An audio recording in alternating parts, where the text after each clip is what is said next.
So if you've recently had an accident or something and you now, heaven forbid, you need a wheelchair,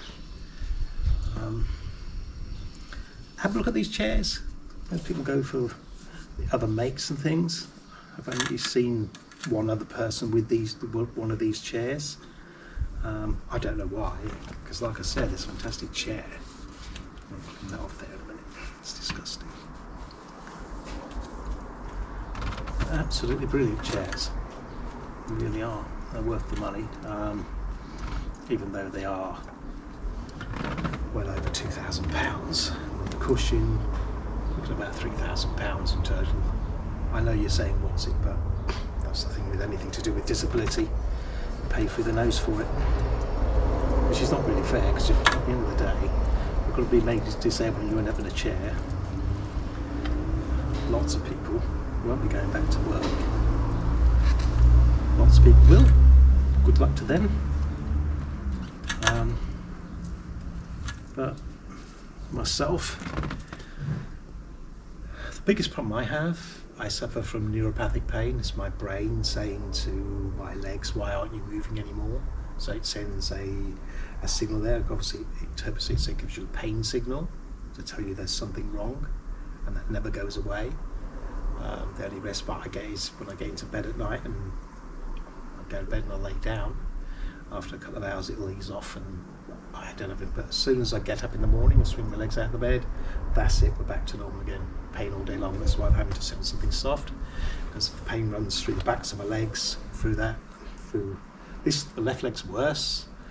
The pain in my feet is, you get used to it. I've been at it 18 years now. I used to be on gabapentin. They gave me that for pain relief. The problem you have with gabapentin is the fact that it kind of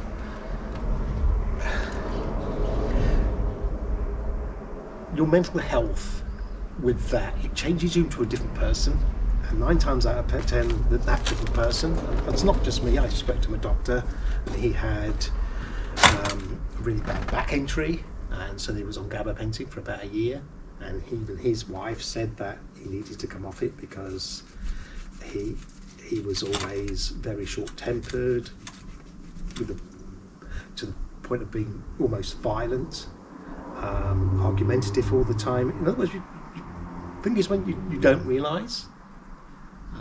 It's like Rita, my wife, when I was on that for about 6 months, exactly the same thing, and she said, Brett, you've got to stop taking that drug, because see, with that, we need to get a divorce because I can't live with you anymore. Not the way you are. You're not the person I married. You're not the person who came out of the hospital after the accident. You are now a completely different person, purely for the fact that you're taking gabapentin, which is screwing with your head. So I don't take anything for it. There's no point, because it's not going to make, it doesn't make any difference. You just get on with it. Simple as that. You just have to get on with it. It's part of being disabled, I suppose. And then you have all the other health things with it as well. Obviously, it's a spinal injury, so anything below wherever your level is doesn't work properly. That's why my legs will only move in a certain way. Can't move my feet at all. That's why I'm wearing these AFOs. I wear those so my feet, otherwise my feet fall like that, so they just keep my feet up. So when I walk, as you can see, can't move it up and down. We can a tiny little bit, but otherwise my foot will be down there. You can't walk like that. You keep stubbing your toes. You look like an idiot. So. And then obviously, as I said, with anything, the problems you have then is obviously your bladder and bowels. Now they ain't gonna work either, because they're wherever that injury is, because mine's T1L to L5. So my bladder and bowels don't work properly anymore, which means you have to, if you want to go and have a pee, you have to use a catheter. I'm intermittent catheter, so most people are fully paralysed, then they would have a leg bag and they would have a catheter inside all the time. I don't need to do that, so I know when I need to go to the toilet, so I just go and do a catheter. So you could do that, depending on how much you drink, 10 times a day. With the other side of things, we won't discuss that. I'll leave that one to your imagination. So, I think I'm going to go with that. I think now I've lubricated that and I've adjusted it a little bit. I think that's going to be fine. And now I'm going to pump the tyres up on this, because like I said,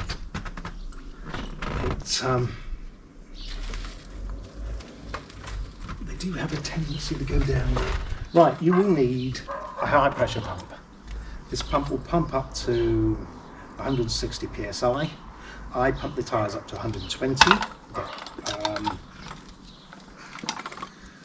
I just don't like getting any more than that. It kind of worries you a bit. So let's get that onto that. Right, yeah, 63 pounds.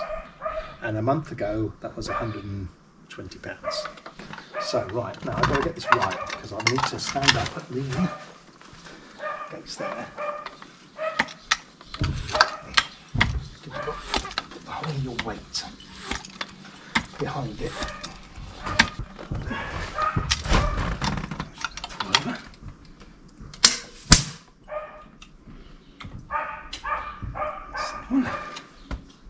Like I said,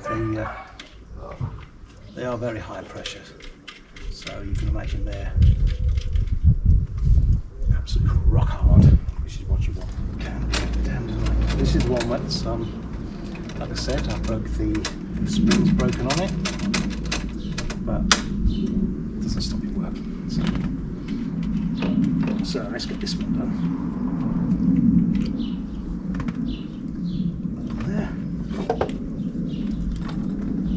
See, a normal pump, you just like that and then you clamp it. This one's the other way around, so as you can see inside.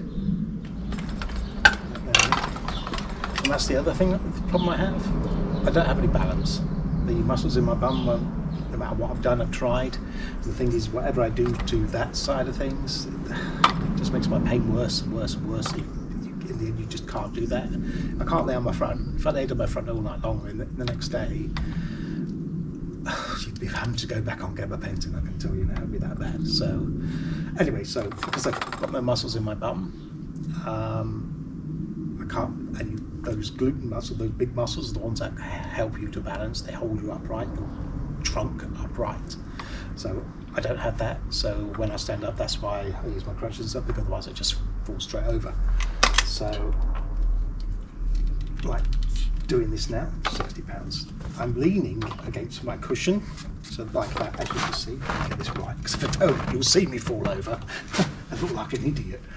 So as you can see, like that, I'm leaning backwards. See? So,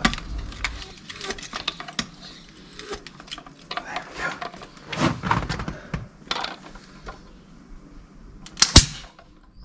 That's that one. Here's where that releases, how much pressure is there. That's the pump. I brought that one from Halfords. I've tried 2 or 3 different types of pump.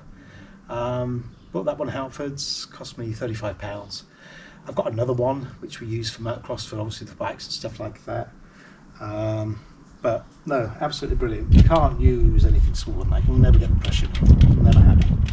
You'll never be able to hold that pressure inside. Right, okay, so let's have a look at these brakes. Let me just, as you can see how they work. These are unbelievable ones. I think what we'll do is I'm just going to bend them back down a bit. Like that, so they're more square on. There. That's tight now. But that should be held in place like that, and it should be on springs like this one. That one they're both broken now. That one's buzzed as well. Never mind. But they're fantastic brakes though, they are good. Because you only use them to when you're getting out of the chair, or you want it to stay still, that's it. You never use them apart from that. You don't use them to slow yourself down or anything.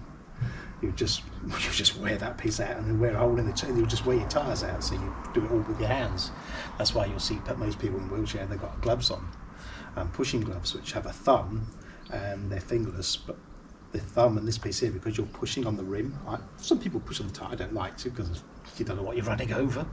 You push on the rim, so you'll do most on your thumb. I've been for long runs before now, to about 3 or 4 miles, to up to 5 miles. And believe me, I've done 10 miles once, and the blisters that are on my thumbs and stuff. I nearly wore the hole in the glove. So when you're trying to slow down, you're going down a hill, the kinetic energy builds up the heat in there. It's just unbelievable how hot your hands can get without gloves. So there we are. Okay, well, thanks guys for watching, and I hope you're all doing well. And if you are looking at this for the first time and you're a newly disabled person, does it get better? Yeah, it does. It does. I know you're thinking, oh God, you've got to, but I've got my friend Ray. He's a paraplegic, so he can't walk with crutches like I can. He's in his wheelchair permanently. He was in hospital for a lot longer than I was, purely for the fact that trying to get his head straight, trying to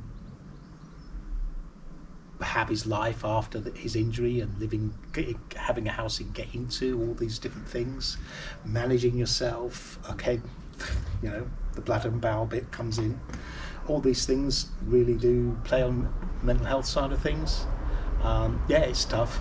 It will be tough for quite a while, but get the right people around you, family. If you've got no family, I don't know how you're going to do it, I really don't. But if you've got family, friends, got a wife and kids, it makes a massive difference, because there are so many things you can do. There really are.